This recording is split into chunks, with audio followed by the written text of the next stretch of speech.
Don't die on me. You're not supposed to die. I just switched the battery. Hello everyone and welcome back to my channel. I'm Amy. Today I am here to do my September wrap up for you all. I cannot believe that I'm saying that. September flew by for me. This month I managed to read 9 books. I did DNF 4, which I will touch on very briefly, but if you're interested to see the books that I read and enjoyed this month, then go ahead and keep watching. We'll go ahead and start with the books I DNF'd. I'm not going to go into great detail about these books just because I'd rather talk about the books that I did manage to finish, but if you have thoughts or questions for me about any of these books, please comment down below. I'm more than happy to chat about them there. So the first book that I DNF'd this month was Queen of the Tearling by Erica Johansson. Not Johansson, Johannesson? I can't remember right now, sorry guys. And this is a fantasy book, a very popular fantasy book that I got 250 pages in and just wasn't enjoying anymore, so I decided to put it down and move on to something else. The second book that I read this month was The Gravity of Birds. Let me double check. Yes, The Gravity of Birds by Tracy Guzman. I only managed to get 30 pages into this and knew that it wasn't for me, and I've already taken it to my used bookstore for credit. And the third book this month that I DNF'd was the #1 Ladies Detective Agency by Alexander McCall Smith.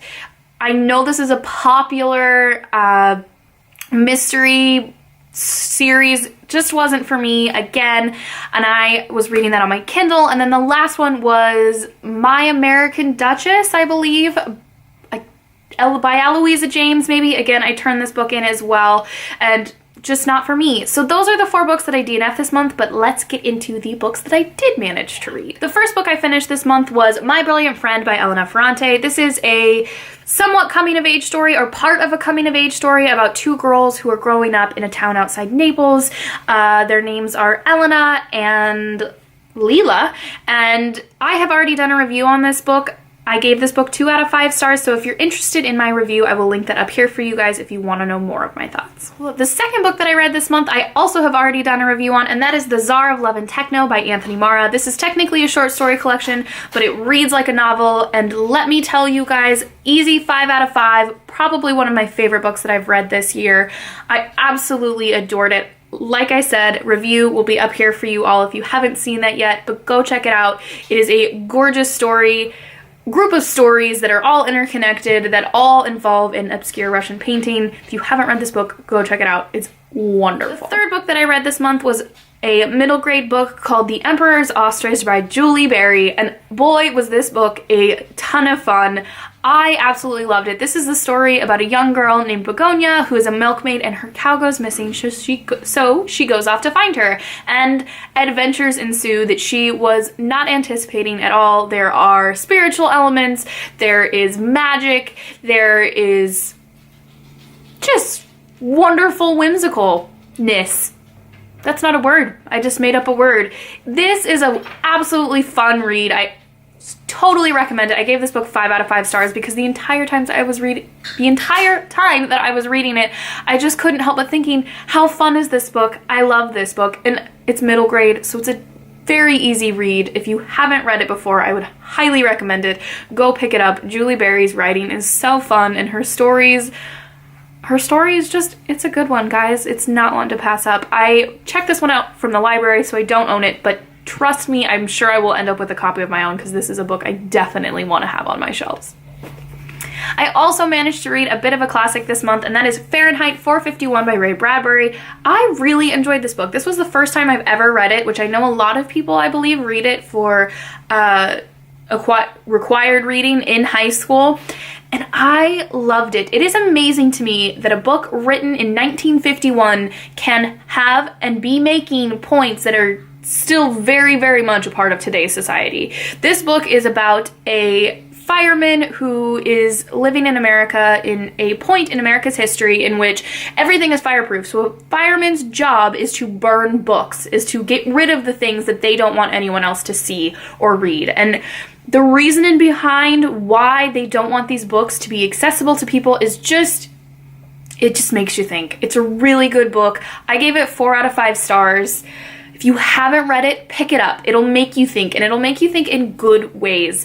I seem to be really drawn to books about censorship right now because The Czar of Love and Techno a major topic in that book was also about censorship, and if you know of any good ones that are like this, or the Czar of Love and Techno, please let me know, because I find them really fascinating and very, very important, and I'm really enjoying that aspect of them right now. But this book is really short. It's actually only half of this. This has got a bunch of special other bits to it. It's only about 150 pages, so it's a quick read, but so very, very important. If you haven't picked this up, please, please do, because you won't regret it. I promise you.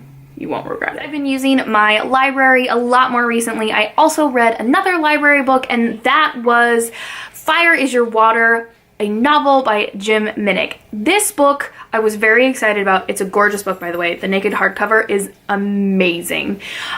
But it was a major miss for me. I only ended up giving it 2 out of 5 stars, almost 1 out of 5 stars, but I am going to be filming a review on this book, so instead of chatting about it here, I will just mention it real quick, and be sure to come back on Thursday when I will have the review for you all. I also managed to read a few books off of my Radar Reads video, which I posted earlier this month. I'll link that up here if you haven't seen it. This is meant to kind of replace a typical TBR, which I don't normally adhere to, and the Czar of Love and Techno was also on there as well, so I managed to read 3 out of the 5 books I mentioned in that video, so I was pretty happy with that. And the second was And Every Morning the Way Home Gets Longer and Longer, a novella by Frederick Bachman. He did it again. Just so everyone knows, he did it again. Easily a 5 out of 5 book novella. It's only 70 pages, and the book itself is tiny. I mean, it's a little book, and there's not a ton of words on a page, so even though it's 70 pages, it's not like a typical 70 pages, and it also includes these absolutely beautiful illustrations that have to do with this book. This novella was written by Frederick Bachman, initially not to be published, just because he was dealing with what was happening in this book in his own life, and in the end decided to publish it, and it is absolutely beautiful. This is a story about a man who is slowly but surely losing his memory, and he's trying to explain it to his grandson Noah. And so you are in this space that sometimes is his mind and sometimes is reality, and it's a gorgeous book. My goodness, is it a tearjerker. Less than 10 pages in, I was crying, and I proceeded to cry the rest of the time reading it. So major trigger warning for those who Alzheimer's or dementia is a sensitive topic for you all. It's not a particularly sensitive topic for me, but that didn't make it any less just heart-wrenching. But this book is also so beautiful. Frederick Bachman never ceases to amaze me, so definitely pick this book up, you guys. It's so short, it's a quick read, but have a box of Kleenex with you, because trust me, you are going to need them. I finally got around to reading an Angela Carter, which I'm so excited about. I read her short story collection this month, The Bloody Chamber, which I also hauled in my birthday haul. I'll link that up here if you haven't seen it. So many links, guys. So much shameless plugging in this video. And this is just a short story collection of fairy tale retellings.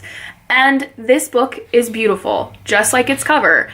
It's a beautiful book. But I have to say, I cannot give this book a rating right now, because I feel like I need to spend more time with it. And not in the sense that I just need to think about it, I need to read it again. And maybe not so much read it again, but study it, but really get to know it, because her vocabulary is like I've never experienced before. And through the first book that I read, the title story, which is The Bloody Chamber, which is a Bluebeard retelling, I was constantly looking up words. And then I just decided to work my way through as best as I could with the intention to return to it again. I have not done that yet. I plan to do it.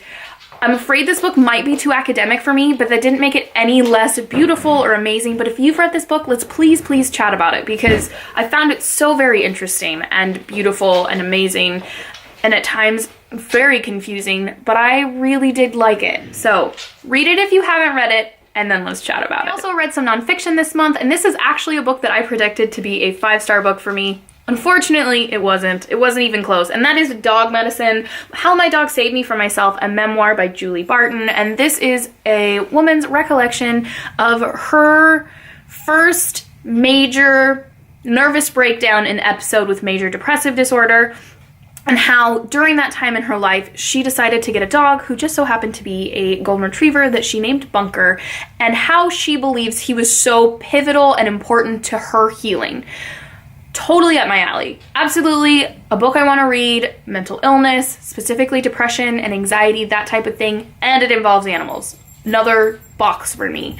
This book just wasn't for me. I didn't love it. I gave it 2 out of 5 stars because at the end, I did find that the ending was something more relatable to me, and maybe that's not fair for me to rate it that low because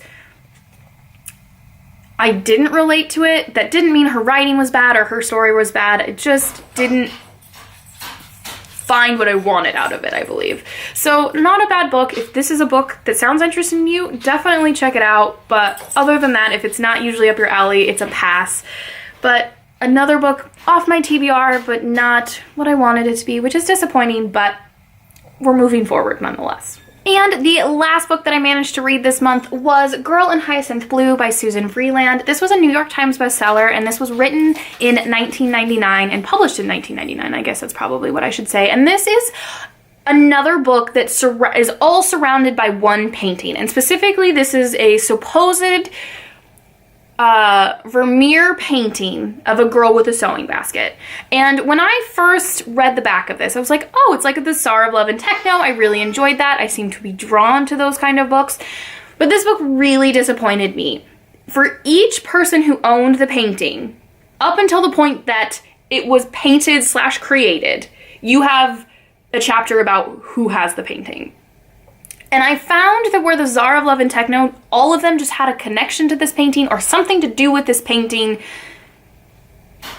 This book was about the painting, and the characters were there to help you learn more about the painting and appreciate the painting more. And I didn't love that part of it. I wanted more from the characters, and I feel like I didn't get to know them well enough, and I was just disappointed by it. I gave this book 2 out of 5 stars. It was nothing special, but it wasn't horrible. It was a quick read, but I would say probably pass on this one. But if you do have any recommendations about books that are kind of like this, please let me know. I've gotten a few so far, but I'd love to have some more because I did love the Tsar of Love and Techno so very, very much. But obviously, I could use some better ones since this one just wasn't it for me. There you have it, you all. That is my September wrap-up. Craziness. I can't believe it's October, although I love October. October is definitely one of my favorite months of the year. And what did you read this month? Did you read any books that just knocked your socks off like me, or read any books that you were really looking forward to and then were just a miss mark for me, kind of like my brilliant friend? But if you like this video, please like it, and if you loved it, please subscribe, and we will see you in my next video. Happy reading! I also managed to read a bit of a classic this month, and that is Fahrenheit. It's not Fahrenheit.